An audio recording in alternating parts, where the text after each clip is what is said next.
There's this really interesting experiment where they had people put on lab coats. When they put on the lab coat, they performed significantly better at attention tasks. And it's not because of the lab coat itself, it's what the lab coat meant to them. And so when they were told that it was a doctor's lab coat, people felt that they took on the traits of a doctor. So it's not actually the clothing, it's the symbolism of the clothing that can actually change the way we see ourselves. This is actually called enclothed cognition. It's a really fascinating topic. You may have heard it from fashion influencers. But the really interesting question is, does this happen online? Is there enclosed cognition in the digital space? And the answer is kind of yeah. Hi, my name is Debbie. I have a PhD in digital psychology, and I decode psychology so you can use tech smarter.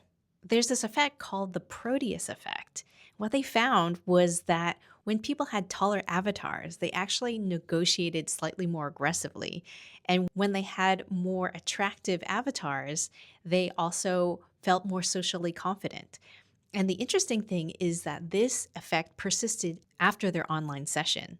So in the real world, they felt a little bit more socially confident. So your digital representation is not necessarily just decoration. It can actually prime you to think about yourself in different ways. And it might have some implications in the real world.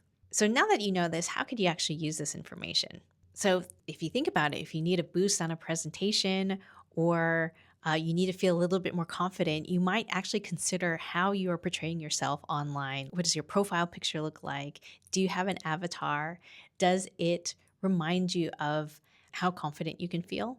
The same can be true for actually building empathy. For instance, in some ways, embodying somebody else's role might help you to understand or feel how they might feel. You can actually use avatars to actually increase your feelings of empathy towards other people.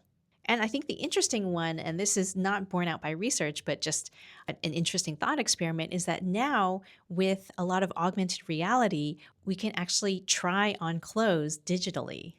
So there are new features coming out in the shopping world where you can choose clothing that you like and say, here's an uploaded picture of myself. Can you put that clothing on me? And so I can see what I look like in the clothes. The main function of that is so that you can actually see what you would look like with the clothing. But maybe the hidden side effect of doing that is that the type of clothes that you choose might affect how you see yourself and your own traits. So even when you're digitally trying on clothes, you might want to see what is the message that I'm sending myself when I see myself in that clothing. So be strategic about what you put on and how you create your avatars. And I'll see you in the next one.